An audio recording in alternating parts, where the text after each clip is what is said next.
Buenos días de nuevo. ¿Qué tal les ha sentado el café? Bien, ¿no? Ya estaban despiertos antes. Les agradezco mucho la atención que han tenido en esta primera mesa, porque además se notaba mucho en sus gestos, en sus caras y en cómo hemos aprendido todos y analizado que tenemos que trabajar de la mano todos los sectores para mejorar nuestra isla y el sector del que estábamos hablando.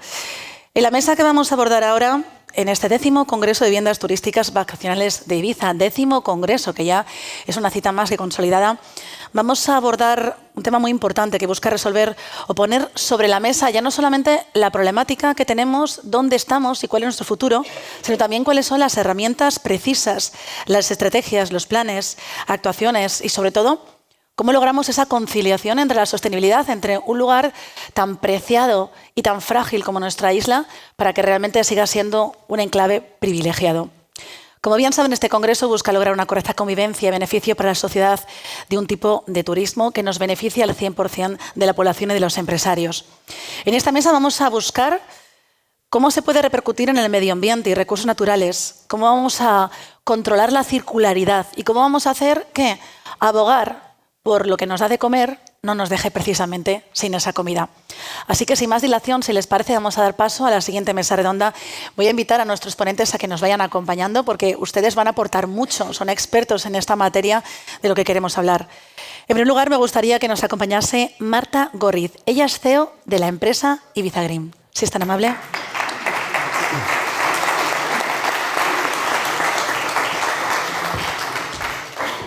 También nos acompaña Daniel Ramón. Él es CEO de Podarcis, una empresa consultora y auditoria de calidad y de medio ambiente.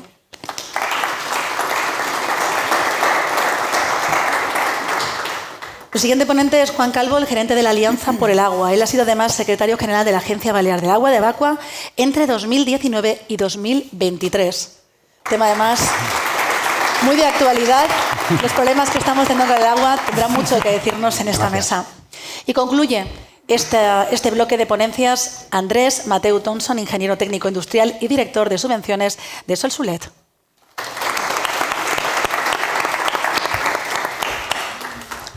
¿Cómo están? Bienvenidos.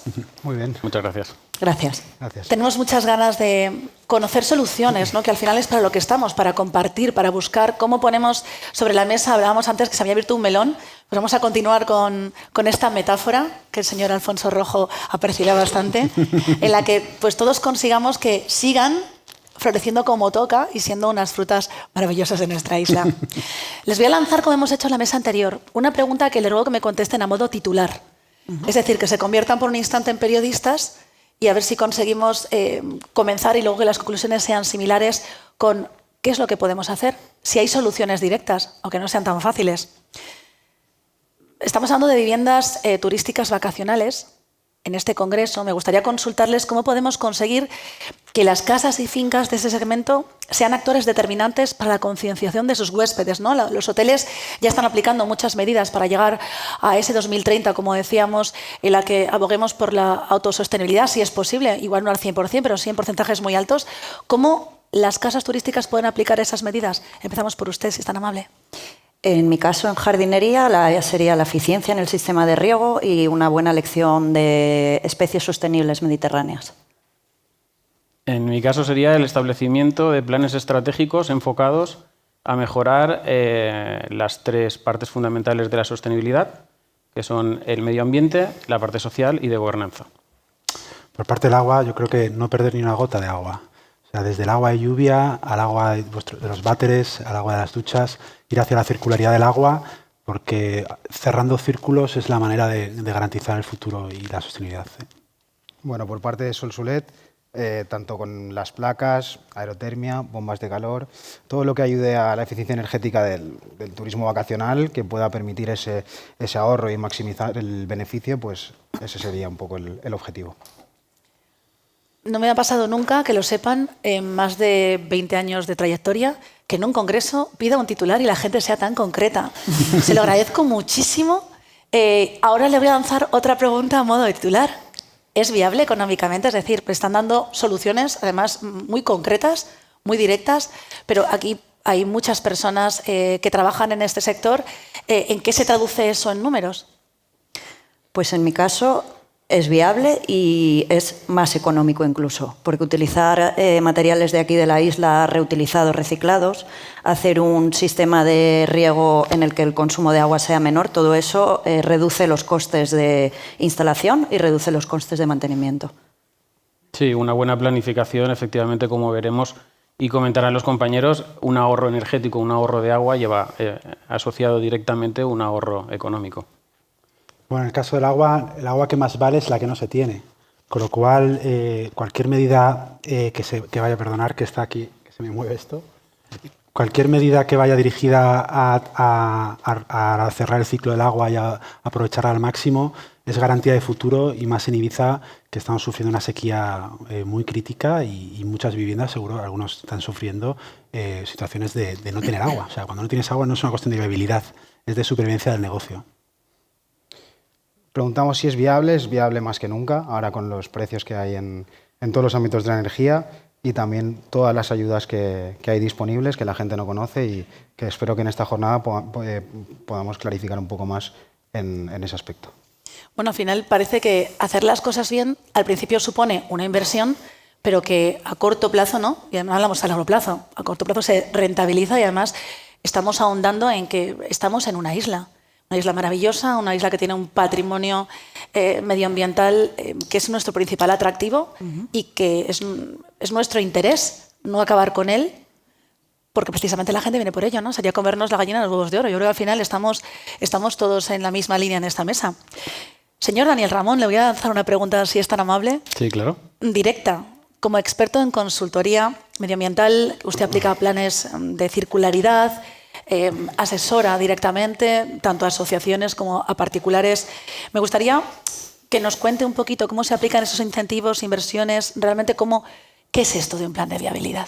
Un plan de circularidad. Un plan de circularidad no es nada más que establecer sobre un papel una hoja de ruta, analizar cuáles son básicamente los riesgos y las oportunidades que tiene, en este caso, el hotel, la vivienda vacacional, y a partir de aquí establecer unos objetivos y unas metas que se tienen que cumplir en un plazo en concreto que veamos que sea factible. Normalmente la ley de turismo establece que hay 5 áreas prioritarias dentro de la economía circular que se tienen que implantar directamente o que directamente tenemos que tener implantadas toda la planta hotelera, para que nos hagamos una idea. Y son agua, energía, residuos, alimentos y gobernanza. Se pueden aplicar muchísimos más, estos son los mínimos que se exige, pero realmente a partir de aquí tenemos que establecer unos objetivos e ir siendo cada vez más efectivos a la hora de el consumo energético, el uso del agua, minimizar la generación de los residuos, compras locales, productos ecológicos y luego, evidentemente, y lo más importante es que a nivel de gobernanza tengamos muy claro que lo que estamos haciendo es con un objetivo muy concreto. Somos unas islas pioneras, por ejemplo, en el ámbito de la no utilización de plásticos y al principio ha dado mucho miedo, ¿no? Parecía que me iba a ser muy caro implantar este tipo de medidas y al final ha sido mucho más orgánico de lo que parece. ¿Esto se extrapola a todo lo que usted realmente dirige? O sea, ¿ocurre más veces o a veces realmente sí que hay medidas que cuesta que se implanten? Todas las medidas a nivel ambiental que estamos observando nosotros llevan un tiempo dilatado en que la gente crea en eso.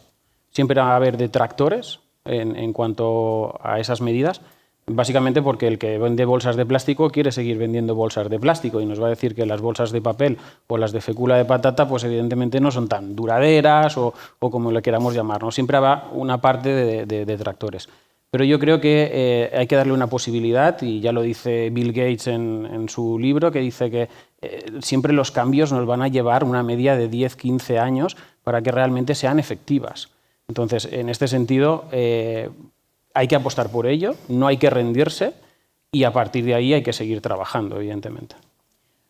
Somos un ejemplo, o sea, hay establecimientos de Ibiza, grandes propietarios que están dando ponencias en ámbito internacional como ser pioneros, ¿no? En aplicar algunas medidas, por ejemplo, de autoconsumo, de generar la propia energía, el establecimiento y demás. Esto es positivo, que muchas veces parece que los españoles en general agachamos la cabeza y nos sentimos pequeñitos, y no, yo creo que en el caso de Ibiza somos pioneros internacionales en muchas cosas y vamos a decir también en hacer bien las cosas. Sí, desde luego. Desde luego. Y sobre todo creo que una de las cosas más importantes, y estando en una isla, Cuando hablamos de sostenibilidad no tenemos que perder el foco en una cosa, y yo siempre intento aclararlo esto. Sostenibilidad es sinónimo de autosuficiencia. Si somos capaces de ser autosuficientes, seremos sostenibles.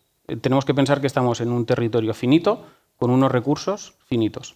Si somos capaces de compensar un poquito de lo que cogemos con lo que nos da el planeta, a partir de ahí, evidentemente, la sostenibilidad estará garantizada. Bueno, pues ya hemos visto que es viable, que es posible, ¿no? ¿Va a ser una mesa optimista esta? Bueno, hay que serlo, hay que serlo. No hay más remedio.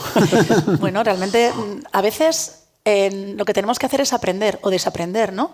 En todo esto de la ecología, de los cambios que hemos adoptado nosotros como personas, ¿no? Nuestras madres, nuestras abuelas eran un gran ejemplo del reciclaje y lo veíamos muy normal cuando éramos pequeños y reciclábamos la mirinda, que tú no sabrás qué es, pero bueno, que lo veíamos como muy normal, que te ibas a la tienda de abajo a reciclar el vidrio. Ahora estamos otra vez volviendo y asumiendo como un comportamiento normal esos pequeños hábitos, pero hay que ir más allá, ¿no? No vale con que todos en casa seamos coherentes si los grandes productores de desechos o los grandes consumidores de agua no están educando también a sus usuarios. Así que, señora Gorriz, me gustaría que lo que nos ha dicho nos lo explique bien. Desde Ibiza Green defienden, como bien decía, un mantenimiento de las zonas verdes de una manera sostenible, con sistemas de riego, plantas de bajas necesidades hídricas, uso sostenible de fitosanitarios, que también es bastante importante y creo que muchos somos bastante ignorantes en torno a su control, y también el control integrado de plagas mediante fauna auxiliar. Sí. Realmente bastante interesante todo lo que nos va a contar. Me gustaría que nos diga, uno, si todo esto es extrapolable y viable en la isla, y que nos diga cómo. Bueno, por supuesto es extrapolable, ya se está trabajando desde hace muchos años en el campo de la jardinería. Se está ampliando ya no solo la jardinería convencional, sino se está trabajando en permacultura, que es un poco lo que estaba hablando Montse, de volver a arar la tierra de otra manera, volver a tener una relación con el campo. Tiene diferentes pilares educacionales, tiene pilares de sostenibilidad, de eficiencia. Entonces, un poco lo que estamos buscando desde Ibiza Green ya desde hace años es cambiar esta jardinería convencional a una jardinería más en sintonía con la naturaleza, respetando un poco los ciclos. Y bueno, ahora os voy a explicar un poco nuestra forma de trabajar y cuáles son nuestras líneas de trabajo y las estrategias que utilizamos para empezar para hacer una jardinería más sostenible. Os voy a explicar un poco Ibiza Green, de dónde viene, quiénes somos. No de la espalda. Ibiza Green es una empresa de jardinería. Trabajamos tanto en Ibiza como en Formentera desde hace ya unos 30 años.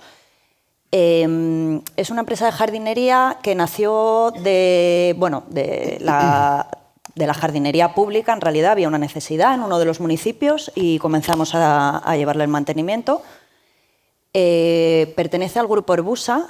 Supongo que muchos de vosotros lo conoceréis porque ya seréis clientes del grupo. Herbusa es una empresa familiar de aquí de la isla que lleva más de 60 años prestando servicios de diferentes tipos. Limpieza de recogidas residuos sólido urbano, limpieza viaria, limpieza de playas. Y bueno, gracias a ser una empresa ya consolidada en la isla, tenemos una estructura bastante potente. Nos gusta diferenciarnos con nuestros clientes por tres motivos. La capacidad técnica que tenemos una oficina técnica aquí en Ibiza que estamos, una persona que es arquitecta, un ingeniero de caminos, yo estoy como ingeniera agrícola, entonces tenemos bastante capacidad para poder resolver los problemas de los clientes. La capacidad de respuesta, tenemos una estructura ya de unos 35 trabajadores en la isla, entonces eso nos facilita el poder, cada vez que un cliente tiene un problema de riegos, de poder actuar rápido. Innovación y sostenibilidad. Bueno, ya estamos aplicando desde hace años técnicas de permacultura, lo que nos ayudan a ser más eficientes, a trabajar la sostenibilidad en la jardinería y con ciertas técnicas que ahora os explicaré. Y bueno, los clientes un poco con los que trabajamos, empezamos con organismos públicos, Santa Eulalia, San José, llevamos cosas en Ibiza y ya nos metimos ya hace muchos años en clientes privados, hoteles, comunidades de propietarios. Y hace poquito, este año hemos empezado un nuevo proyecto que se llama Ibiza Green Premium Services y ya estamos trabajando en villas, que es un poco ya vivienda vacacional y más enfocado a lo que vosotros trabajáis el día a día. Vale, antes de hablar de las estrategias que utilizamos, hay que plantearse cuáles son los problemas que tenemos en Ibiza respecto a la sostenibilidad en el campo de la jardinería. En primer lugar, que es el más importante de todos, que ya todos lo sabemos, es el tema del agua. Cada verano, yo llevo aquí 7 años y cada verano voy viendo que cada vez nos hacen más recortes de agua en los meses de julio, agosto, septiembre, en temas de sistemas de riego, no tenemos presión de agua, entonces, bueno, es un punto muy importante, el más a tratar en un jardín. Las especies invasoras y especies en peligro de extinción. Todos sabéis que tenemos el peligro de la culebra de herradura, que está terminando con la lagartija. Tenemos también especies de flora que son traídas de fuera, que están invadiendo nuestros espacios y que nosotros mismos no lo sabemos, pero están amenazadas y están, bueno, el Consell, por ejemplo, las está denegando la entrada. Entonces, por ejemplo, el otro día estaba paseando en Calanova y una de las urbanizaciones, el césped que tiene, el kikuyu, que es una variedad de césped, había saltado al margen de la playa. Y entonces estaba comiendo linojo marino. Entonces, son cosas que tenemos que tener en cuenta porque si nosotros no somos, nosotros como técnicos, no a vuestros clientes o a nuestros clientes no lo hacemos saber, pues al final nos cargamos con ciertas especies endémicas. El uso de fitosanitarios, tenemos un problema grave con los tóxicos. Son nocivos para las abejas, para mariposas y bueno, todo lo que ya conocemos. Y la gestión de restos vegetales, que en la isla está bastante complicada, al ser una isla, bueno, que o se hace compost o si no, al final es acumular por acumular. Nosotros trabajamos en 3 campos dentro de la sostenibilidad en el mundo de la jardinería. En primer lugar, y el más importante, el diseño y el paisajismo. Si un jardín está diseñado, pensado de una manera sostenible, podemos llegar a crearlo con materiales sostenibles y a mantenerlo de una manera más eficiente, sostenible y más económica incluso. Entonces, ahora os voy a explicar dentro de cada uno de los campos cómo trabajamos. En cuanto al diseño y el paisajismo, estamos creando ya, como veis en esta imagen, esto es un proyecto que hemos hecho, es una imagen de inteligencia artificial, pero al final lo que tratamos de crear son jardines naturalizados, ¿vale? Con un diseño orgánico creado dentro de, bueno, pues instaurado dentro de los montes que tenemos, de las zonas forestales, y con planta mediterránea. Veis que se utilizan borduras de madera, estamos utilizando ahora mucho la construcción de las jardineras con piedra caliza, ¿vale? Hacemos como muros de mampostería, metemos piedra caliza, la ponemos sin cerrar, en seco, para que sea refugio de las lagartijas, ¿vale? Para también ir creando áreas y santuarios, que llaman, de poder que ellos, bueno, que se vayan que ya hay varios santuarios para proteger a nuestra lagartija. Eso es, sí, ya hay diferentes organismos que ya lo están trabajando hace años. Otro tema muy importante es la elección de las plantas, ¿vale? Una vez tenemos ya el diseño hecho, la elección de las plantas es primordial. Plantas con bajos consumos hídricos, plantas mediterráneas. Estamos intentando plantar plantas endémicas de la isla, recuperar especies que se están perdiendo. Y bueno, estamos ahí haciendo un convenio de colaboración con el Vivo Park porque ellos tienen una zona de producción de planta.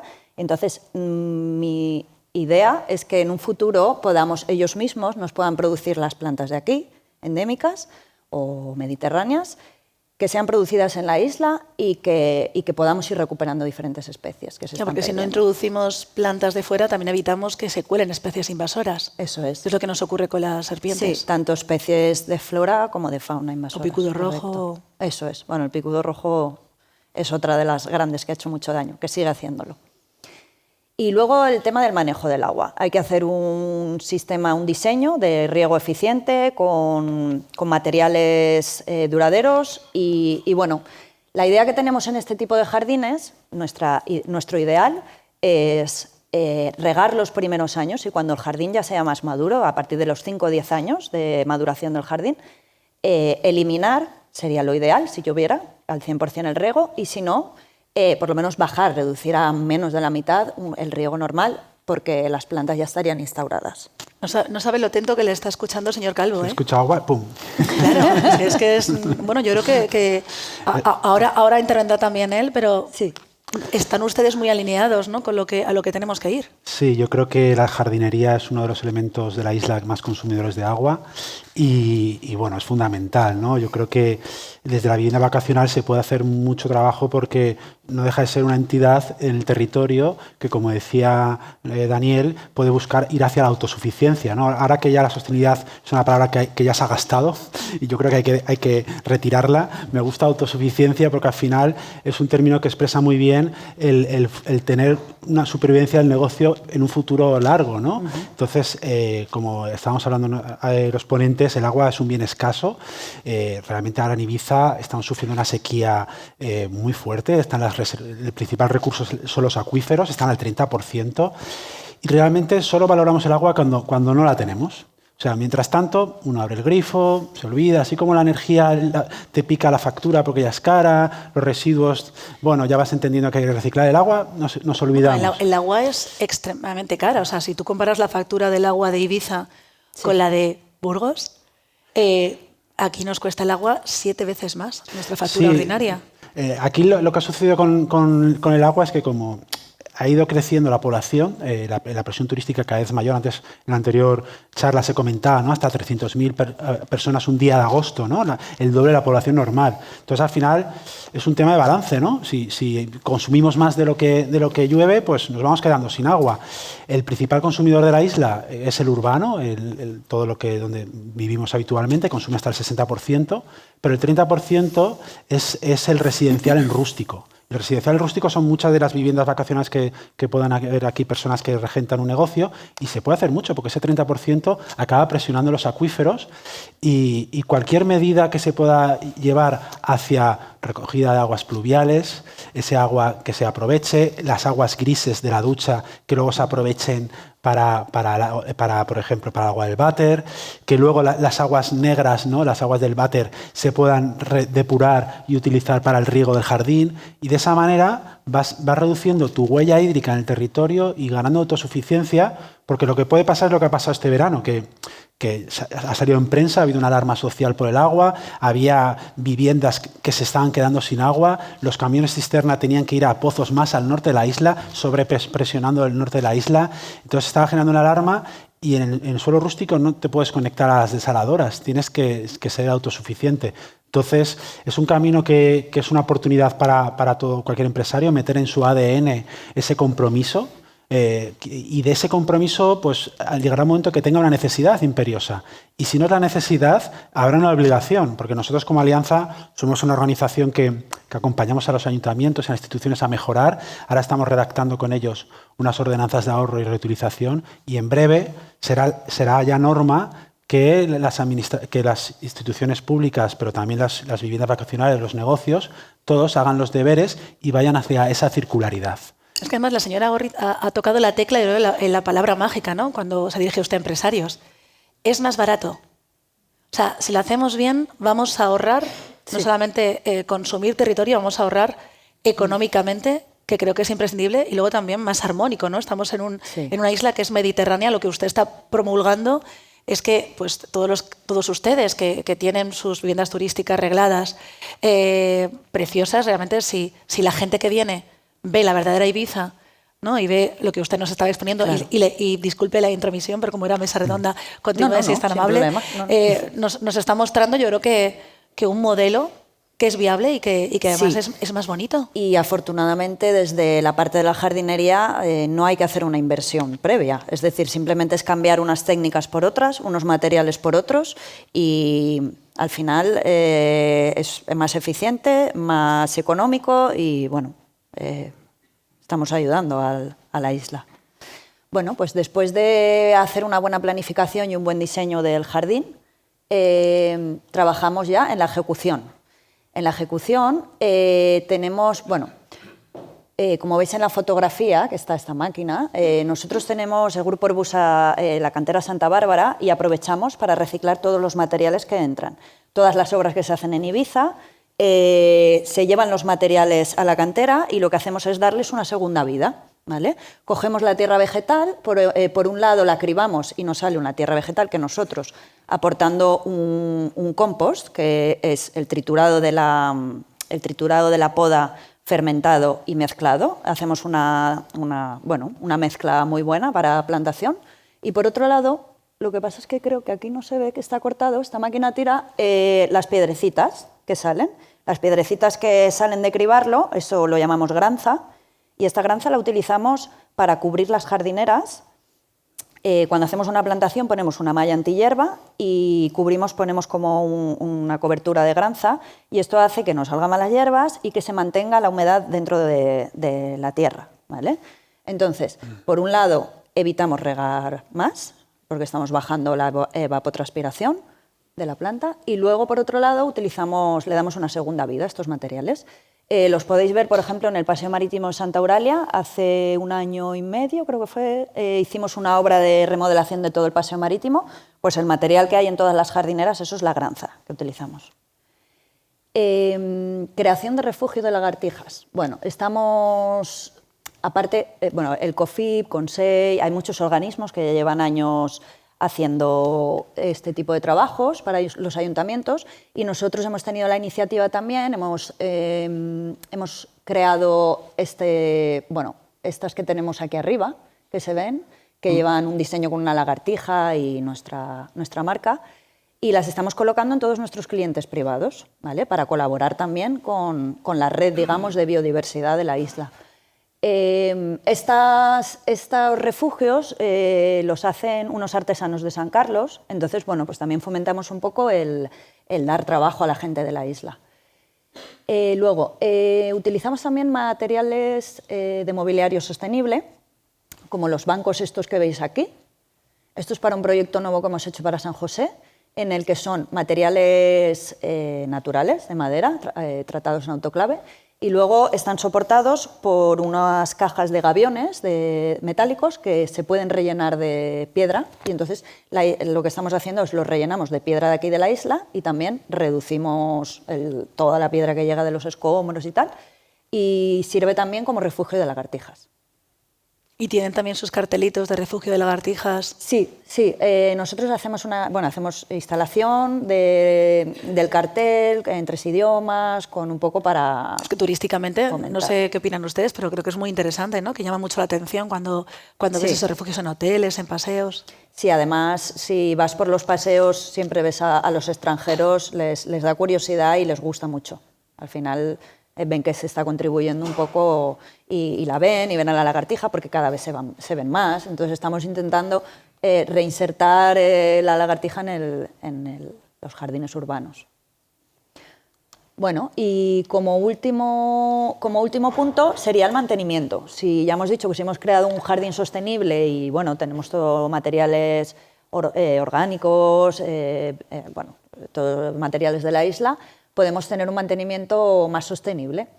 Desde hace ya 4 o 5 años estamos trabajando, tenemos como el 80% de la maquinaria y de los vehículos eléctricos, ¿vale? Al principio teníamos un poco de miedo por el tema de las baterías, pero ya llevamos 4 o 5 años y no hemos tenido ni un solo problema. Entonces, os animo a que utilicéis también esta maquinaria y estos vehículos eléctricos. Primero, son beneficiosos para el trabajador, porque ergonómicamente pesan menos las máquinas, no hay emisiones de humo, por lo tanto no están todo el día respirando las emisiones de las máquinas, y el ruido, sobre todo, para los usuarios de los jardines y para los jardineros. Estamos trabajando también con productos biológicos y con técnicas de permacultura, con el tema del picudo. Ya llevamos muchos años, en lugar de echar de tratar con químicos, tratamos con nemátodos, que es un nemátodo entamopatógeno que inocula una bacteria, una historia que nos voy a contar, y lo que crea es, dentro de la palmera, una comunidad de nemátodos que cada vez que hay un ataque, pues se lo van comiendo. Entonces, bueno, eso es una de las técnicas que utilizamos. Estamos haciendo también suelta de fauna auxiliar, que eso es lo más divertido de todo, si no lo conocéis. Por ejemplo, tenemos un seto que tiene cochinilla, que tiene negrilla, que tiene varias enfermedades. Entonces, lo que hacemos es compramos el depredador. El depredador, en este caso, es una adalia, que es una mariquita. Entonces, compramos mariquitas adultas o mariquitas en larva y las colocamos en cajitas a ciertos metros en cada seto. Entonces, ¿qué hace? Que esta mariquita sale, se come la plaga, va comiendo y baja la presión de la plaga del depredador. Y bueno, está dando muy buenos resultados y lo mismo de siempre. No estamos tratando con químicos nocivos para las abejas. Y bueno.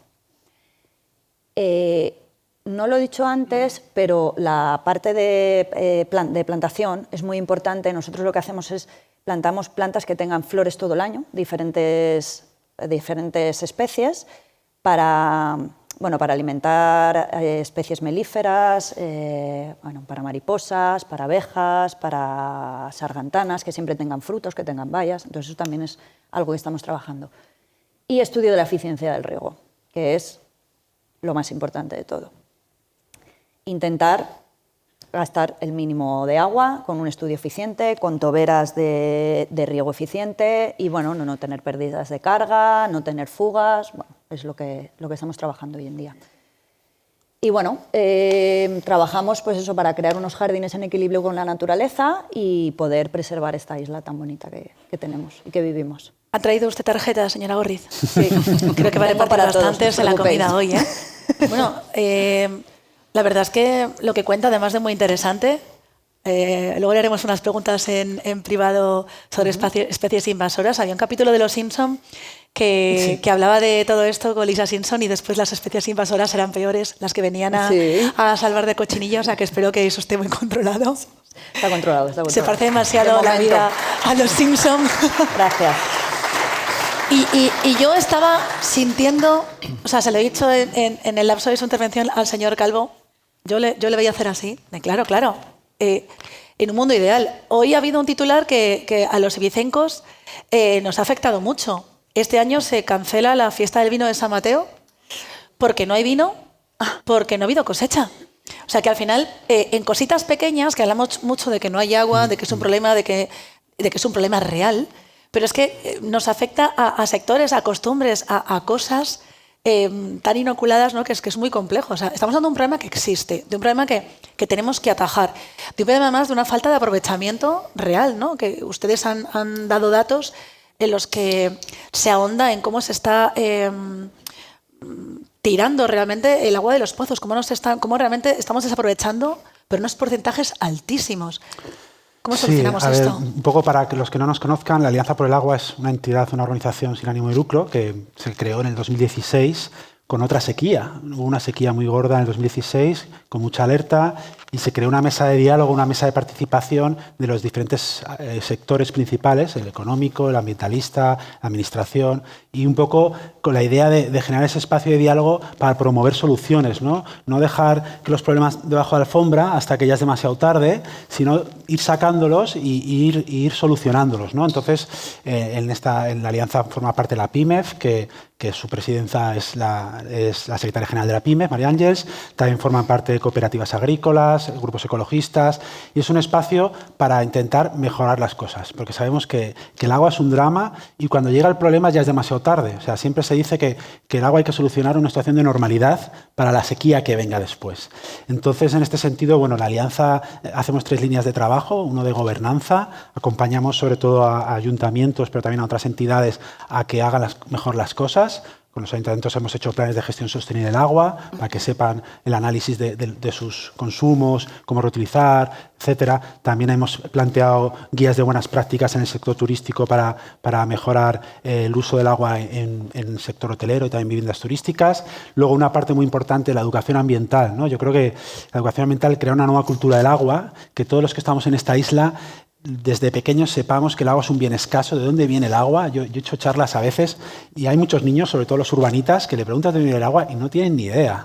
Entonces es cuando tienes que decir, bueno, el agua viene del subsuelo, de los acuíferos, que es nuestro tesoro más preciado, que se está agotando. Entonces esa labor de educación ambiental es muy importante porque al final generas una conciencia global que al final hace que todo el mundo entienda que hay que trabajar por el tema del agua. Y luego en investigación también hacemos unos trabajos de informes de indicadores, porque al final queremos que el agua esté siempre sobre la mesa, que no esté en ese momento cuando ya es dramático y dice, oye, nadie nos había dicho nada, ¿no? Cuando de repente hay cortes de agua, ¿no? Y lo que me comentaba antes, este verano, pues en el urbano, en San Antonio, no sé si en Ibiza, pues realmente ha habido veces que ha habido que bajar la presión de agua porque no había agua para todos. Hay una anécdota que me resultó muy llamativa. En junio, los que estéis aquí, llovió barro.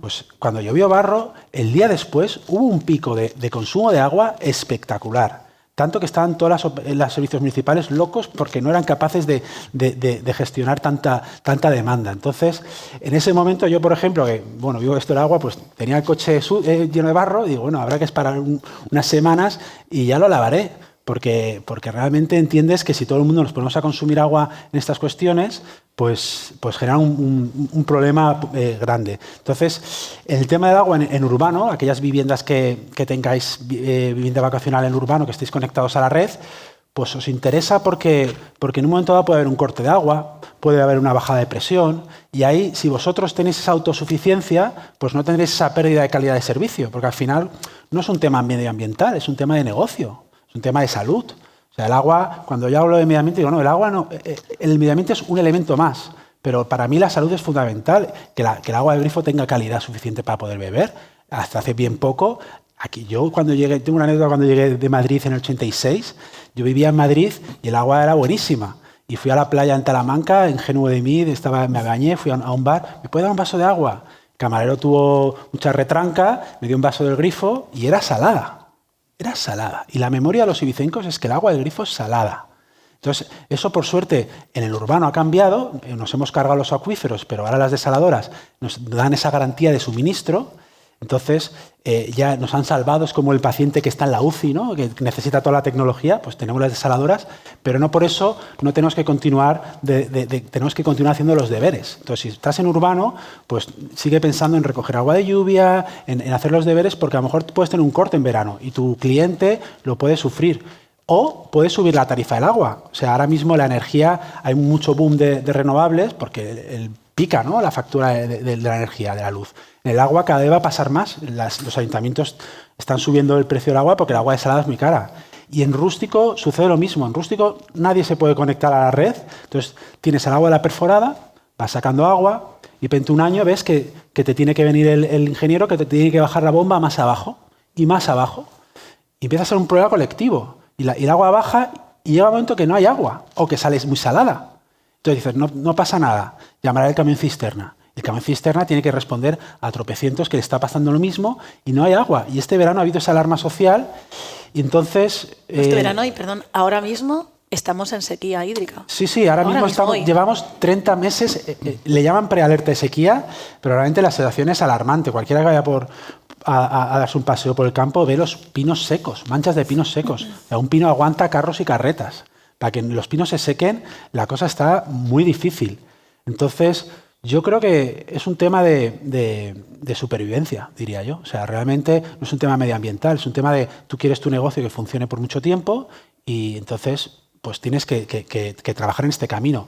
Y si no, la realidad, que es tozuda, te lo dirá. Cuando te quedes sin agua, dirá, bueno, ya no cabe hacer otra cosa. Entonces yo creo que es bueno, aquellos que todavía no tenéis problema de agua, pues por un compromiso de empresa, por un ADN, ¿no? de hacer las cosas bien, ya os metáis en este mundo de la circularidad y trabajéis, porque es el mejor antídoto para el futuro. Cuando no tengáis agua o tengáis problemas, ya estaréis bien preparados. Y si no, llegará la administración, que eso sí que lo hace bien, que regula, y empieza a tirar de las orejas a todo el mundo y os dirá, oye, que tenéis que hacer en 5 años recogida de aguas pluviales y una rehabilitación integral para recogerlas o prohibido los jardines mediterráneos. Entonces, yo creo que es bueno anticiparse al problema y también hay que decir que hay oportunidades. Muchas veces nos quejamos de la administración que siempre va dando palos, Pero lo cierto es que la Administración ahora está sacando líneas de subvención con los fondos Next Generation. Han salido un par de ayudas, 2 líneas que luego no se gastan para el sector turístico y estoy seguro que para vivienda vacacional también, para que cuando hagan modernización de sus viviendas, que incorporen el elemento del agua en su construcción o en su rehabilitación. Con lo cual, yo agradezco la invitación para poder hablar en este foro porque sois personas que podéis cambiar las cosas y en vuestros negocios que contéis con el agua porque es fundamental para garantizar el futuro del negocio. Antes de hablar de esas ayudas, precisamente, que es uno de los temas que usted nos va a desglosar, piscinas. Vamos a seguir con la metáfora, vamos a poner ese melón sobre la mesa, ¿no?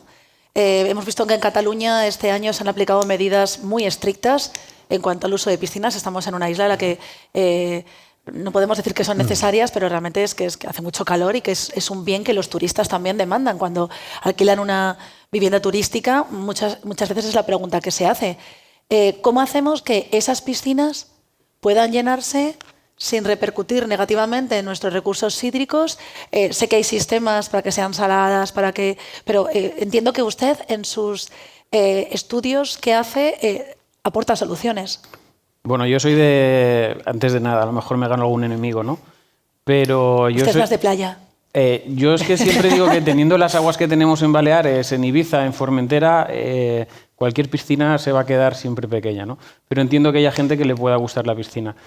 Nosotros lo que sí que hemos hecho en determinadas zonas, evidentemente, ha sido tapar las piscinas en invierno. Es decir, hay métodos donde podemos poner una tela o bien un mecanismo que lo que hace es evitar la evapotranspiración durante los meses de invierno y durante los meses de verano que realmente no se está utilizando pues, la piscina, ¿no?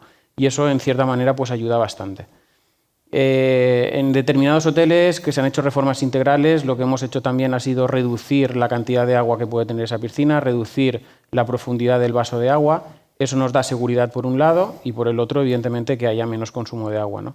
Y son medidas que vamos aplicando pues, progresivamente y siempre un buen mantenimiento de la piscina pues, nos va a llevar a que pues, no tengamos que hacer esas limpiezas que se tienen que hacer pues, por algún tipo de accidente que pueda haber de tipo biológico dentro de la piscina. Decíamos en la anterior mesa, disculpe, que hay una serie de necesidades que tenemos de infraestructuras que llevamos muchos años demandando. Yo llevo en esta isla 21 años y llevo 21 años como periodista hablando de la depuradora de Ibiza.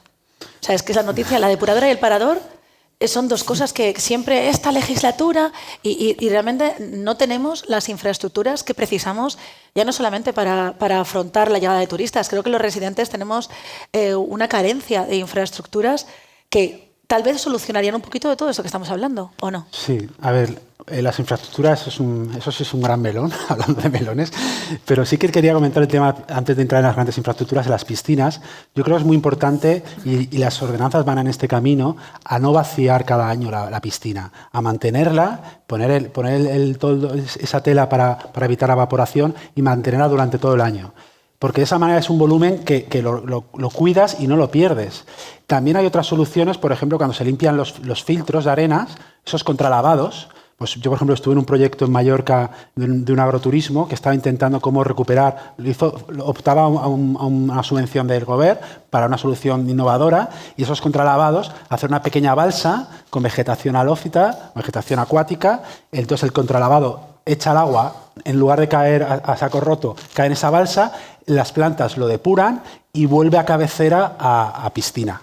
Con lo cual, soluciones hay que ser ingeniosos e innovadores y sobre todo no perder ni una gota. En cuanto a las grandes infraestructuras, pues yo creo que también nosotros los mensajes en estos foros siempre hablamos, ¿no? Es que siempre nos tiran de las orejas a nosotros y luego la administración no hace los deberes. Pues efectivamente. Hay vertidos, es que hoy mismo también teníamos hoy ha habido muchas noticias en torno al turismo que nos han traído de actualidad aquí. Teníamos nuevamente vertidos. O sea, al final sí, eso se puede atajar. Yo tuve la suerte o la desgracia de trabajar en la Agencia Balear del Agua, en Abacua, en el Gobierno Balear, como secretario general. Éramos responsables de las depuradoras de Baleares, fue un gran quebradero de cabeza. Y intentábamos acelerar las actuaciones, pero lo primero que tenemos que entender como ciudadanos es que la administración es un elefante muy lento. Entonces, la realidad va mucho más rápido que la administración. O sea, realmente, cuando la población va creciendo, pues hay un desfase de 20 años, de 30 años. O sea, ahí la administración no se moderniza, los funcionarios no trabajan de manera productiva, los que trabajan muy bien acaban quemados, los que no. Entonces, al final las cosas se ralentizan hasta tener el caso ejemplar de la depuradora de Ibiza. Yo he ido ya, ya no estoy ejerciendo en la radio, pero yo he ido ya 2 veces con un ministro de turno. Venga, la depuradora de Ibiza. Y ahí está. La depuradora es un ejemplo que yo me acuerdo cuando estaba... Y habiendo partidas. Este año el gobierno va a destinar una partida de 16 millones de euros a terminar la depuradora de Ibiza. Es un tema que lleva 20 años. Y un día hice el análisis de hemeroteca. Empecé a mirar el diario Ibiza y el periódico, empecé a ver desde dónde salía. Sí, yo... Hice un PowerPoint incluso y lo hablaba. Y luego cuando apretaba mucho, porque estaba desde sociedad civil, apretaba al gobierno. Luego el gobierno me llamó diciendo, tú te quejas tanto, vas a venir a trabajar con nosotros. Entonces tuve que sufrir en el gobierno, intentar cambiar las cosas y me apretaban también. Entonces en un momento dado dije, esto es un fracaso como sociedad, no lo hemos hecho bien. No lo hemos hecho bien porque todos nos hemos olvidado de esa depuradora. Los ciudadanos ni saben lo que es una depuradora. Todo el mundo tenemos que estar encima. Entonces, los políticos nadie la querían en su municipio. Al final acabó en una montaña donde nadie la quería allí. Entonces, es un tema que ha sido un cúmulo de despropósitos, diría yo. Pero la buena noticia es que ya están en marcha, ya están me consta que están haciendo pruebas. Entonces nosotros ahora como alianza lo que queremos es que no se pierda ni una gota al mar, porque esa depuradora depura la mitad del agua residual de la isla, que son unos 10 hectómetros al año, que es 10 veces más lo que necesita la agricultura en Ibiza. No podemos permitirnos desalar, transportar el agua a tu casa, consumirla, transportar la depuradora, depurarla y después de todo ese coste, tirarla al mar. Es un despropósito. ¿Qué sucede ahora? Que como las infraestructuras no las han ido renovando, sobre todo en el ciclo urbano del agua, pues el alcantarillado está muy roto, entonces el agua fecal que va de tu casa a la depuradora, la alcantarilla está rota, entra intrusión salina, ese agua residual es salobre y llega a la depuradora que depura, pero no desala. Entonces esa agua depurada tiene unos niveles de salinidad que no se pueden reutilizar. Entonces nosotros lo que pedimos es que los ayuntamientos aceleren las actuaciones en alcantarillado para que esa agua no tenga agua salada y se pueda depurar y luego reutilizar, y soluciones provisionales, que al lado de la depuradora haya una desaladoradora que desale un poco lo que tiene que desalar ese agua depurada y ese agua se aproveche para todo. O sea, realmente esa agua depurada podría ser un punto de recarga para los agricultores que están en una situación desesperada, para los camiones cisterna para regar jardines en rústico, pero también para recargar los acuíferos. O sea, la depuradora está al lado del acuífero más sobreexplotado de la isla, que es el de Serragrosa. Pues se puede tirar ese agua a torrente y filtra en el acuífero y se puede recargar. Con lo cual, cuando hablamos de optimistas, pesimistas, yo soy muy pesimista en el diagnóstico, pero optimista en las propuestas, porque realmente tenemos tecnología y conocimiento. Solo hace falta ponernos las pilas y apretar. Bueno, y hemos hablado de sostenibilidad en diversos ámbitos. Además, hemos sido muy circulares, ¿no? Yo creo que estaban todos ustedes que si todo el mundo trabajase como ustedes están comentando, llegaríamos a esa voluntad, a esa valentía y a esa victoria. Y nos vamos a la parte de la electricidad, que también es muy importante. Señor Mateu, usted defiende el autoconsumo energético al alcance de todos. Correcto. Usted afirma que es más que una opción ante la transición energética, muchas gracias, y la descarbonización de la vida cotidiana actual. Le agradecemos que estamos aquí todos para aprender hoy, ¿no? Este es un día en el que no hemos perdido un día de trabajo. Probablemente hayamos ganado meses para que los planes que hagan ustedes ahora de mejora de sus negocios sean más óptimos. Y tenemos aquí a grandes expertos. Ilumínenos, por favor, nunca mejor dicho, para cómo mejoramos energéticamente. Muchas gracias por la invitación. Y bueno, lo primero que nosotros ofrecemos desde Solsulet es hacer una auditoría energética, ¿no? Descubrir cuáles son los puntos débiles, trabajar sobre ellos y en base a esos puntos renovar los equipos y las instalaciones, ¿no? Y como bien he comentado antes, ahora es más rentable que nunca debido a precios en material, debido a... En esta parte sí que la burocracia sí que ha ido más rápido en tema de ayudas en el programa PITEIP.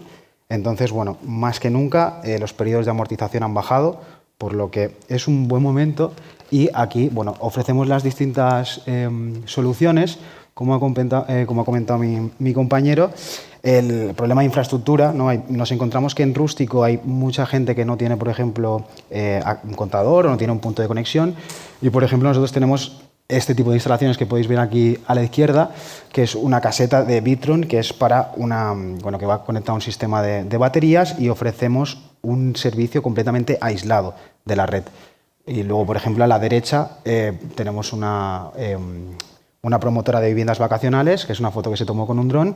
Y bueno, las ventajas que tenemos siempre es eso, ¿no? El ahorro económico, maximizar el beneficio, reducir las emisiones de CO2, que pronto va a ser, bueno, ya lo es, de cara a 2030, que es una obligación.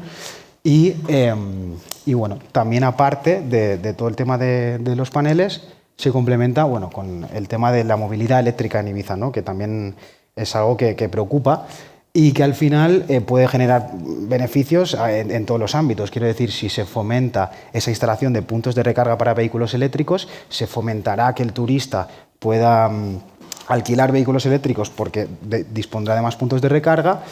Y los propietarios, bueno, pues optimizarán también sus beneficios, ya que, bueno, pues al final el tenerlo en casa, el cargador, y enchufarlo en las horas correctas con una auditoría energética adecuada, pues al final puede reducir este consumo, ¿no? Y bueno, además aquí no lo he comentado, pero también el tema de las marquesinas y las pérgolas es una solución muy interesante por el artículo 54 de la Ley del Cambio Climático, en el que no te computa a nivel de edificación esa marquesina, y que estamos trabajando en paralelo con diferentes clústeres para poder apretar un poco el marco legal, porque se ve un poco... le faltan matices todavía para poder salir correctamente, ¿no? Y bueno, más que nada también venimos a informar, ¿no?, al sector de la vivienda vacacional de todas las ayudas que hay disponibles y que muchas veces no se conocen, y que por eso no se hacen...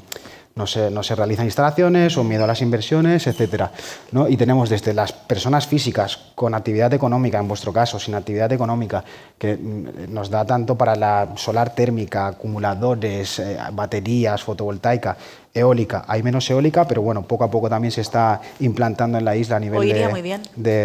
Hoy iría perfecto. Hoy iría perfecto. Para hacer windsurf y para eólica va perfecto hoy en día.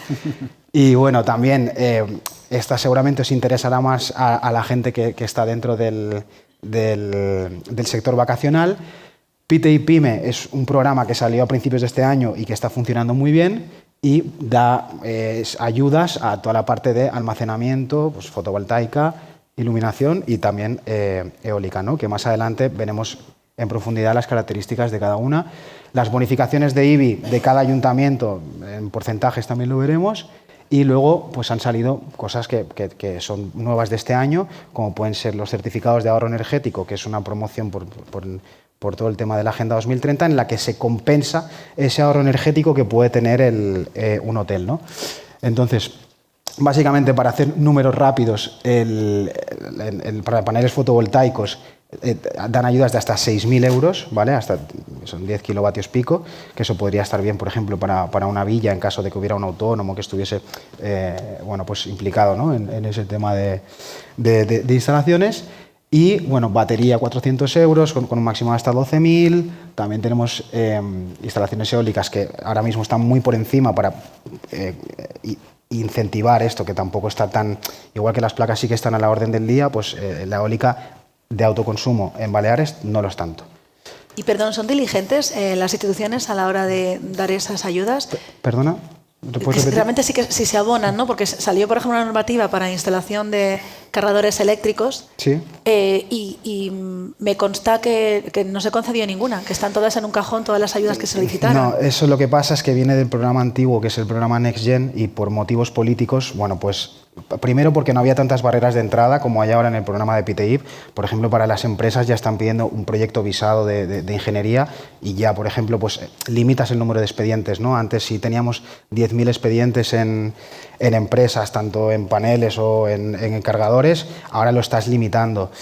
Se están haciendo las cosas diferentes ahora, pero sí que es verdad que toda esa gente que está atrapada en ese atasco administrativo de la Next Gen, pues está sufriendo esas consecuencias, ¿no? Igual alguien aquí que dice, sí, claro, dan ayudas, pero yo he hecho estas cosas y no se me han concedido. Correcto. Bueno, la administración a veces ya sabemos cómo funciona y que va bastante lenta. Hay solicitudes que son verificar 2 o 3 papeles y han tardado más de 1 año y medio en contestar si está bien, si está mal, si falta algo, etcétera. pero ya te digo que ahora, pues por motivos políticos, en estos programas pues se han metido más recursos y están respondiendo de una manera bastante más ágil y que, bueno, pues gente que lo podrá corroborar, que esté en las convocatorias de este año. Bueno, para seguir un poco también, bueno, con los números que tenemos aquí para empresas, básicamente tal y como están los precios de la fotovoltaica, porque lo que te dice el BOIB es que se mueve dentro de unos marcos, ¿no? En función de la potencia pico instalada, de almacenamiento, etcétera. Estos son los valores que se supone que son máximos, que te pueden dar la ayuda. Lo que pasa que, bueno, por un sistema de cálculo, ahora digamos que es siempre el 60% de la base imponible, ¿no? Entonces creemos que es un momento muy interesante, sobre todo para las empresas, porque esto tiene un carácter incentivador, por lo tanto hay que hacer la solicitud antes de hacer cualquier actuación. Nosotros les recomendamos encarecidamente que bueno, pues que se animen a intentar, aunque sea, tramitar la solicitud y pues que la gente le dé caña, ¿no? Y bueno, estos son los porcentajes también de IBI que hay en los diferentes ayuntamientos. Podemos ver que en Santa Eulalia es el 50% durante 5 años hasta un máximo de 600 euros. En Ibiza es el 40%, también 5 años. San José 50%, San Antonio 50%.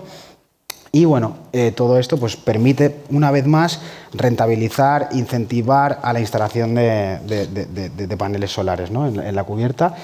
Y también, aparte de las bonificaciones de IBI, para las personas físicas también hasta el 31 de diciembre del año que viene, ¿vale? Se puede deducir la persona física o un autónomo con actividad económica en su IRPF hasta el 60% del presupuesto de almacenamiento de fotovoltaica, siempre y cuando se le mejore la letra, ¿no? Entonces vemos que hay todos estos incentivos que a veces pues la gente no conoce.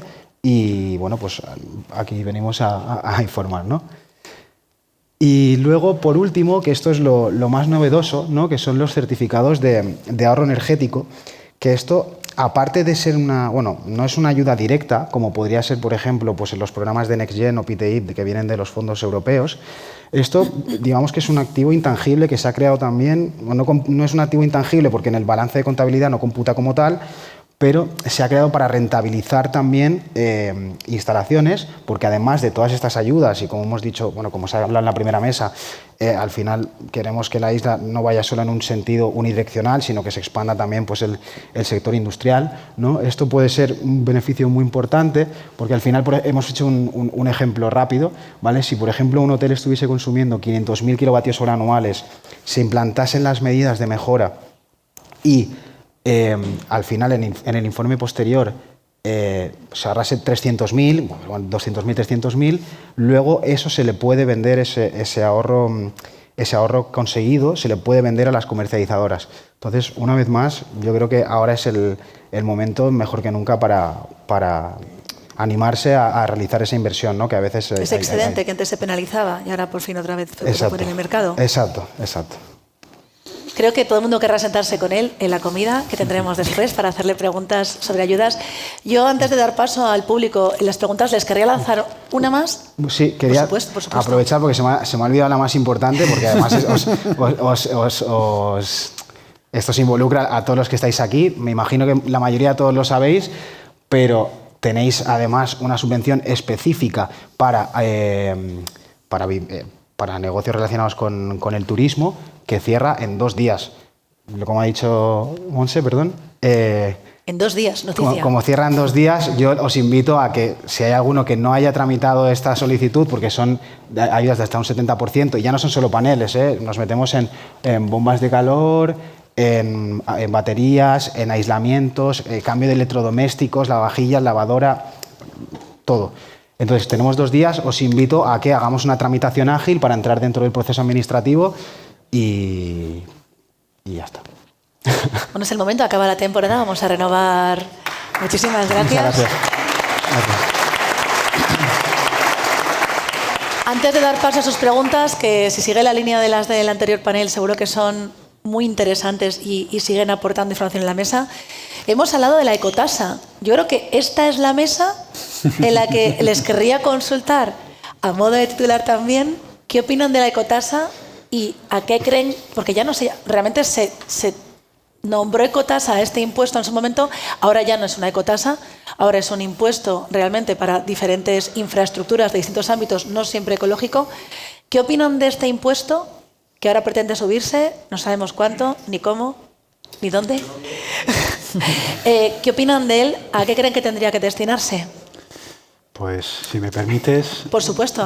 Desde la Alianza decimos un 100% al agua. Y lo decimos porque es un bien básico y queda mucho por hacer. Queda mucho por hacer. O sea, yo creo que la palabra es acelerar, ¿no? O sea, vamos tarde. Hay un déficit de infraestructuras de décadas. Durante décadas las administraciones no han hecho lo suficiente. Entonces, creemos que hay que meter toda la carne en el asador. Y las infraestructuras básicas, una de las cuestiones es el agua, porque al final estamos teniendo problemas de situación de sequía y realmente nos llama mucho la atención cuando la ecotasa se dirige a otras cuestiones, no solo del agua, sino cuestiones que no tengan que ver con el medio ambiente. Entonces, yo creo que energía, residuos, agua, todo lo que sea circularidad para que nuestra huella en nuestro territorio se reduzca para garantizar nuestro futuro es bueno para la economía y por ende para el medio ambiente. Yo, por el guiño que me has hecho antes preguntándole a ecotasa, imagino que preguntas también por el impuesto al sol que hubo hace un par de años. Por eso creo que siempre, tanto en el sector de energía, de agua, turismo, hay que tener cuidado, ¿no? con cargar fiscalmente, porque al final ya no solo se afectan los negocios, sino a los particulares, a la gente que viene aquí, que al igual, pues, por esa ecotasa, no vamos a hacer esa economía de escala, ¿no? Pero por tener que pagar esa ecotasa, deja de ir a cenar a algún sitio y tal. Y bueno, yo creo personalmente que la carga fiscal no siempre va a ser la mejor solución cuando hay problemas de esta índole, ¿no? Yo creo que pueden haber alternativas que no sean esa como la mejor gestión de los presupuestos y la concienciación y la educación de la gente en el sector. Es que le he hecho ese guiño porque realmente mucha gente no analizaba las noticias como tal. O sea, te están diciendo que seas responsable energéticamente, que abogues por energía solar, pero luego te fiscalizan. Bueno, podemos ver, al final todo son temas políticos, pero igual que en 2017 se puso ese impuesto al sol, ahora todo lo que ves es todo lo contrario. Hay incentivos en todos los impuestos, hay ayudas por doquier y incluso gente pues que ni siquiera las conocen, ¿eh? Todas las ayudas que hay disponibles para llevar a cabo esta transición ecológica. Seguimos con ustedes. Bueno, yo la verdad es que pienso que vivimos en gran parte del turismo. Tenemos que seguir viviendo el turismo, creo que es un motor económico muy importante en las islas. Y turismo y sostenibilidad es un binomio que es indisociable. Y lo que nos va a crear al final va a ser, evidentemente, un valor responsable. Y ese valor responsable, pues en cierta manera, se ve agravado por esa presión turística que estamos sometidos durante determinados meses, ¿no? ¿A qué destinaría la ecotasa? Pues evidentemente a paliar los efectos de ese exceso de población que tenemos en determinados meses. Y coincido totalmente en que tendría que ser en temas de, evidentemente, infraestructuras. No hace falta irnos muy lejos. Formentera está aquí al lado y yo siempre digo lo mismo. Formentera en sostenibilidad es lo menos autosuficiente que hay posiblemente en el Mediterráneo. Y me dirán, uff, qué afirmación tan heavy, ¿no? A lo mejor mañana salgo en el periódico. pero si lo pensamos bien, energéticamente depende de un cable. En cuanto a agua, el agua es totalmente desalada y están haciendo perforadas donde sacan agua salada, la están volviendo a introducir en pozos todavía más profundos y eso lo que hace al final es todavía que el sistema sea más salado, ¿no? Y luego en tema de residuos, pues un problema que llegará a Ibiza en poco tiempo. Los residuos de Formentera vienen a Ibiza y los residuos de Ibiza van al vertedero, que probablemente cuando llegan en avión, no sé si lo han visto, pero cada vez queda menos vertedero. Y no hay un plan de gestión de residuos alternativo a este vertedero, ¿no? Entonces, no lo dedicaría a conciertos de los 40 principales, ni mucho menos la ecotasa, sino que me iría directamente a tener unas infraestructuras adecuadas. Último dato, determinadas personas que tienen parcelas en urbano donde tienen unidades de actuación, por mucho que quieran desarrollar estas unidades de actuación, no van a poder desarrollarlas porque las depuradoras no tienen capacidad de tratamiento suficiente para poder llevar a cabo esa residencia, ¿no? O sea, habrá un crecimiento asociado a esa unidad de actuación, pero debido a que la depuradora no puede tratar ese crecimiento, se van a quedar sin poder ejecutar esa parte de urbanización. Un dato importante. Señora Garriz. Bueno, yo creo que es importante, pero direccionada al sitio correcto y estoy con Juan que el tema medioambiental y el agua, precisamente en la isla, es uno de los puntos más importantes. O sea, que ustedes devolverían el término, el neologismo ecotasa para que no sea simplemente un impuesto turístico, ¿no? Le volverían a poner esa acepción con la que fue impuesta. Sí, ahora mismo se llama impuesto de turismo sostenible, ¿no? Y muchas veces está dirigida a tener un destino sostenible. Entonces, muchas veces te puedes perder en ese eufemismo, ¿no? Que es un destino sostenible. Yo creo que hay que ir a la raíz, ¿no? Un destino sostenible es el que tus recursos básicos se renuevan y puedes tener agua de calidad y que cumpla la sanidad de agua de grifo, que los residuos ya no sepas qué hacer con ellos. O sea que yo creo que como islas podemos ser un ejemplo mundial, porque es un ejemplo de un territorio limitado y cómo hacer los deberes bien.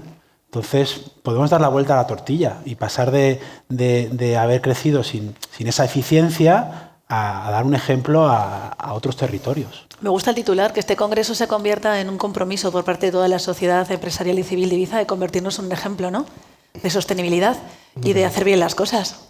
Vamos a intentar que se cumpla esa noticia. Si les parece, es tiempo de que ustedes hagan las preguntas que estimen oportunas. Me indica Tony que tenemos ya por aquí la primera pregunta de la mesa, cuando quiera. Gracias. Gracias a todos, de verdad, una muy buena ponencia, quizás infravalorada por el titular de la misma. Mi pregunta o reflexión, no sé si es una pregunta, si es una reflexión, si es una petición de ayuda, Juan. Yo también soy de los que opina que quizás la Tercera Guerra Mundial venga por la falta de agua potable en este mundo. Es una problemática bestial. Yo tengo una agencia inmobiliaria, entonces soy el demonio este que tiene villas con césped y con piscinas. Luego te dan sus tarjetas. Tengo césped y piscinas, soy un Fatal. asesino en masa. Está claro que no todos los propietarios recibieron la educación que recibimos todos a la hora de hacer un jardín, ¿no? Que no requiera de agua y demás.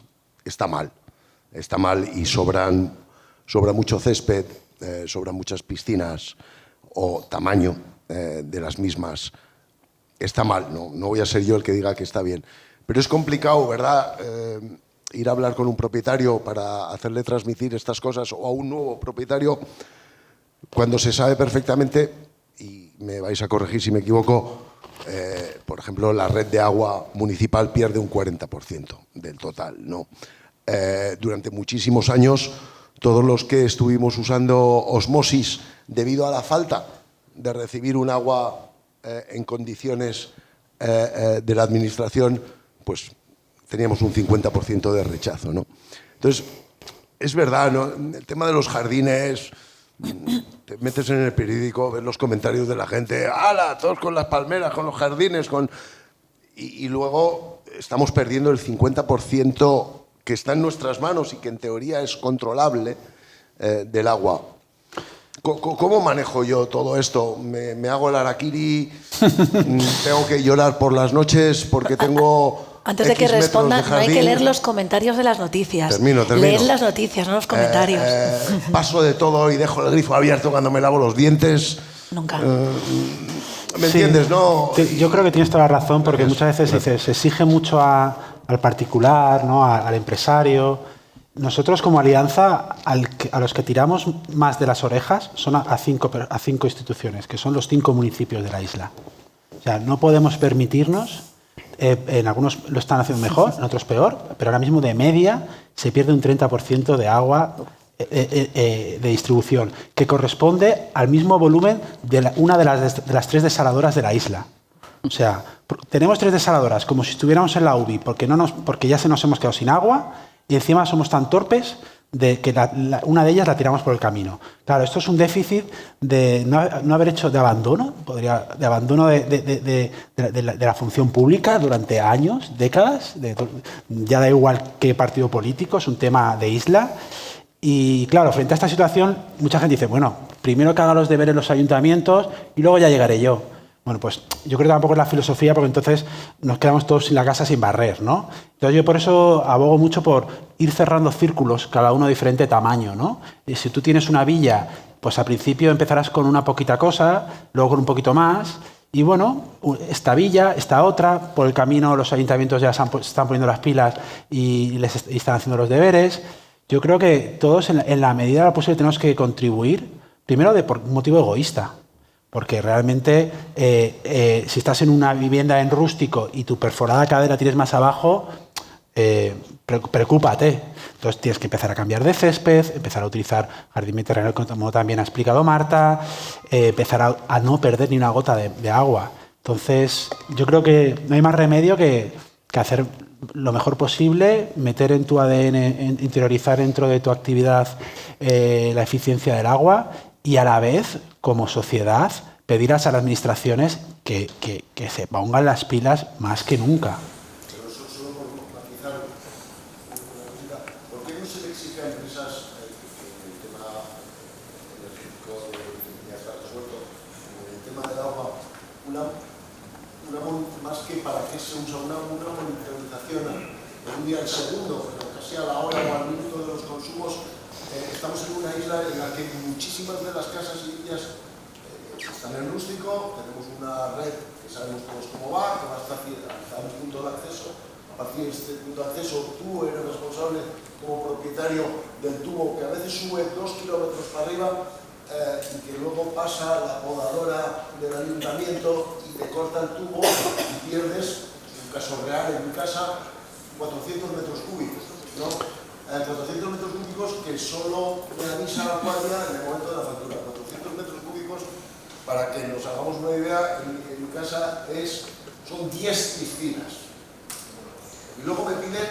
Que la pagues. No, me ponga la tele que no vacíe la piscina, ¿no? Pues yo no la vacío, si la vaciáis vosotros. Y tengo que pagar yo encima esa factura de agua, que es lo de menos. Lo que más duele son los 400 metros cúbicos a la basura en el mes de marzo. Vamos a simplemente responder, una puntualización. Nosotros, una de las cuestiones que más pedimos, nos reunimos la semana pasada con los otros ayuntamientos, es transparencia. Transparencia. O sea, realmente tenemos la tecnología para tener contadores digitales todos. Y los primeros, la administración. Y no solo hay que tener los contadores digitales de lo que sacan de agua de pozo, sino que ponerlo en la web y saber lo que se está consumiendo. Nosotros ahora mismo en invierno decimos que la situación es desesperada, los pozos se tienen que recuperar y que los ayuntamientos tienen que consumir 100% de agua desalada. ¿Por qué en invierno se sigue consumiendo agua de pozo cuando las desaladoras pueden dar? Porque es más lucrativo coger agua de pozo que agua desalada. El diferencial es importante. Entonces, pedimos responsabilidad a la administración y creo que es el punto de partida. Y luego por el camino cada uno hagamos los deberes y exijamos entre todos que todos lo hagamos. Tenemos muchas preguntas, así que les voy a pedir que para que puedan intervenir todos, que sean concretos en las mismas. Estábamos por allí, ¿verdad, Tony? Hola, buenas. A ver, quizás mi pregunta sea una animalada, no lo sé, pero bueno, es algo que me ronda la cabeza hace un tiempo. Entonces, bueno, había unas hojas de recogida de firmas para que el agua de pozo sea para la agricultura y las piscinas se llenaran con agua desalada. Yo me pregunto, ¿es necesario que sea desalada? ¿No puede ser directamente salada del mar para las piscinas? No sé. Creo que intento responder. El problema del agua salada es que si tú llenas una piscina de agua salada, ese agua luego al final se va a algún lado. Entonces, si estás en urbano, ese agua acaba en el alcantarillado y genera un perjuicio a la depuradora grandísimo porque le está llegando agua salada. Y ya a veces es dulce. Y yo lo sufría, de repente de Santulalia, 2 hoteles, habían vaciado piscina, corriendo. Entonces, el agua dulce limpia también se carga a la depuradora, porque la depuradora está hecha para tratar agua fecal. Entonces, el vaciar el agua de una piscina genera un perjuicio muy grande a la depuradora. Y si es salado, el doble. En cuanto por eso creemos que más que utilizar un recurso adicional de desalada, lo que hay que hacer es utilizar el que tienes bien, ¿no? Y si tienes una piscina, pues realmente el ejemplo que ponía, o sea, coger agua del pozo para llenar la piscina y de ahí que se pierda lo mínimo.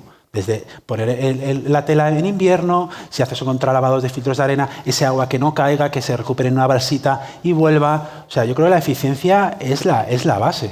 No podemos estar todo el rato pidiendo más agua, desalada. El agua desalada nos va a salvar. Yo creo que no. Pueden responder efectivamente. Yo quería hacer una pregunta, aunque esté aquí, en este lado.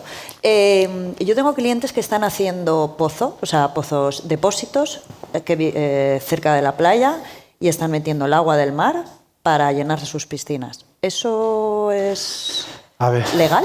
Tienes que pedir una autorización.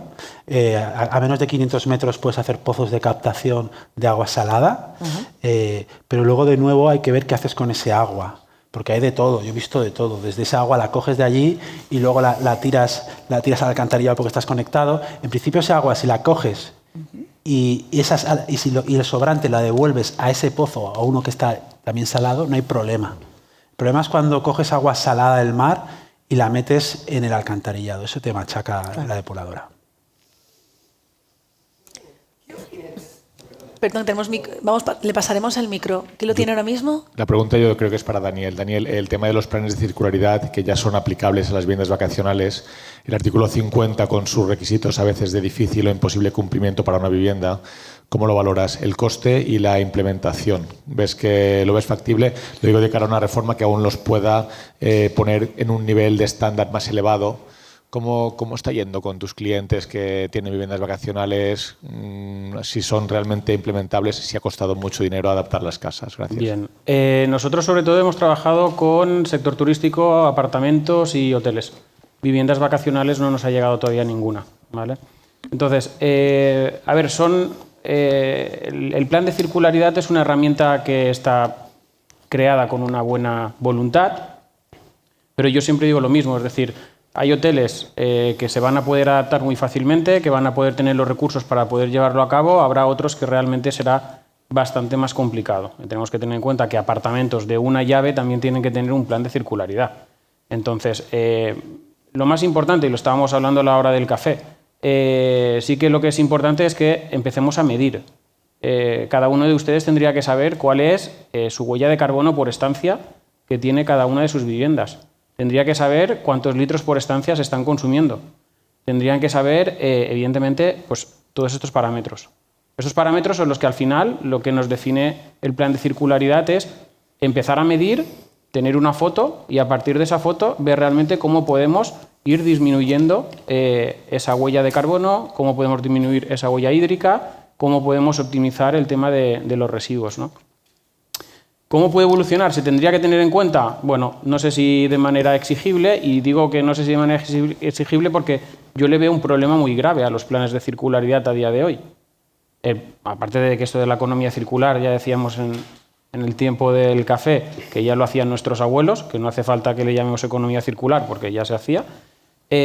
Yo personalmente lo que considero es que si se hace un plan de circularidad y nos obligan a hacerlo y hay un régimen de infracción y sanción que nos pueden poner hasta una multa de 40.000 euros, hagamos un seguimiento.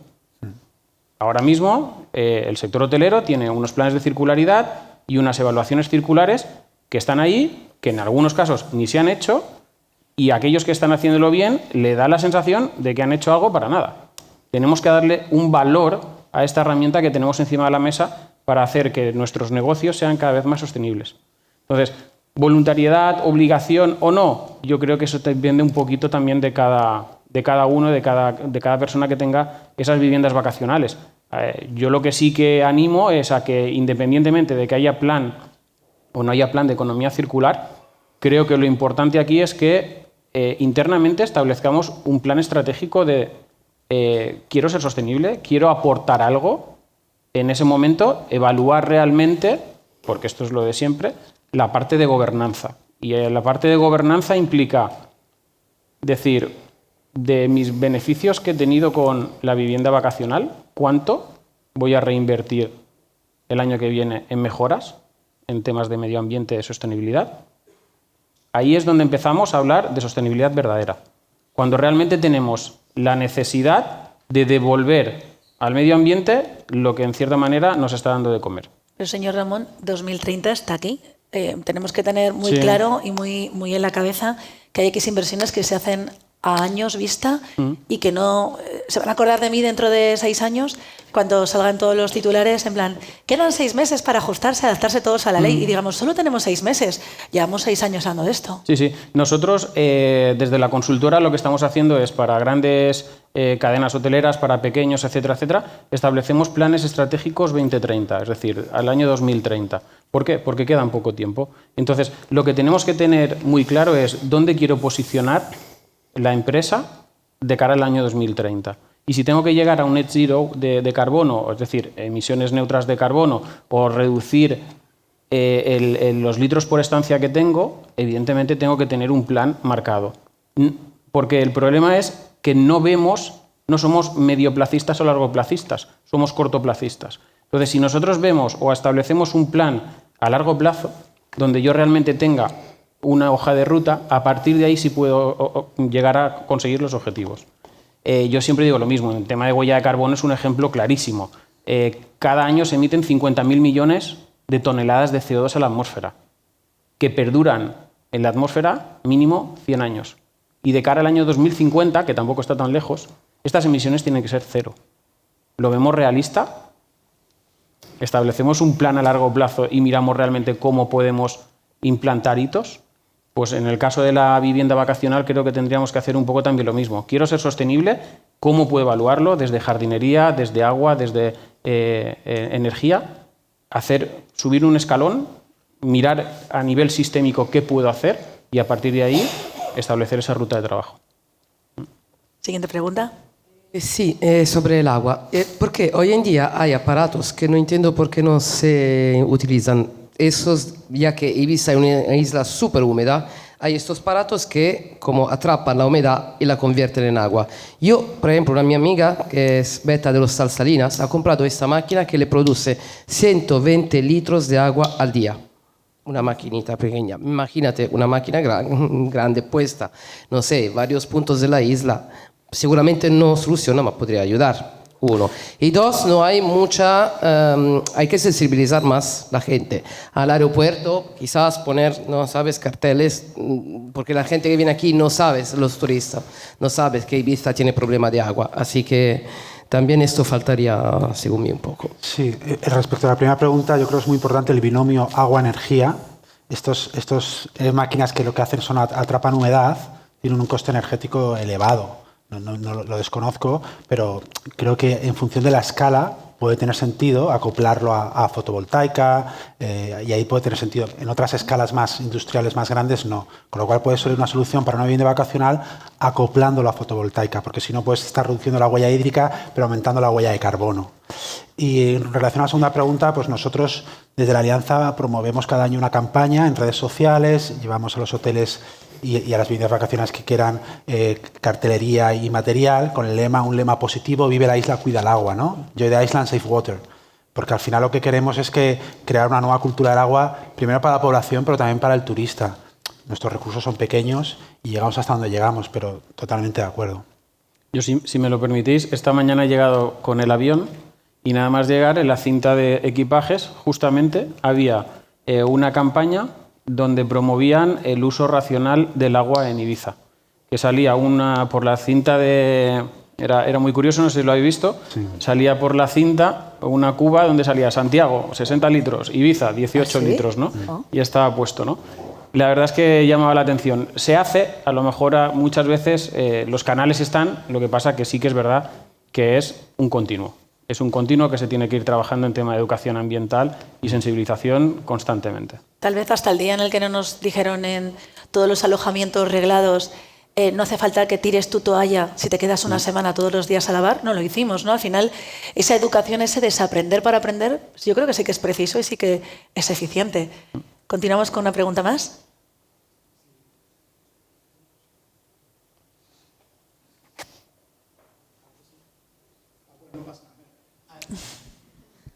Gestionamos unos 20 casas en viviendas turísticas. A ver, dice Tony que ahora sí que se le escucha mejor. Gracias. Tenemos una empresa, gestionamos 20 casas en suelo rústico. Son casas vacacionales. Hay 2 o 3 de estos que cuentan totalmente en agua por camión. No tiene el red, y no tienen su propio pozo. Entonces, este verano, como sabemos todos, había mucho lío con la entrega de agua por camión, porque es la única manera de llegar a la casa es agua por camión. En lugar de llenar a estos pozos municipales de chupar el agua de los acuíferos, ¿por qué no puede rellenar de los desaladadoras? Sí, realmente eso es una de las peticiones que se han hecho. Que lo que sucede es que las desaladoras en verano van al 100%. Entonces, las desaladoras primero, por convenio entre el Gobierno Balear y los ayuntamientos, es suministrar agua desalada a los ayuntamientos y no da para más. No da para más. Entonces, al final se pusieron los dispensadores, que los tienen que gestionar los ayuntamientos. Entonces, claro, los ayuntamientos tampoco están muy por la labor de poner dispensadores de agua desalada para rústico cuando ellos son los que necesitan agua desalada. Entonces, por eso han tardado tanto en ponerlos. Entonces, básicamente, al final es de nuevo no pensar tanto en el recurso, sino pensar en cómo reducir tus consumos.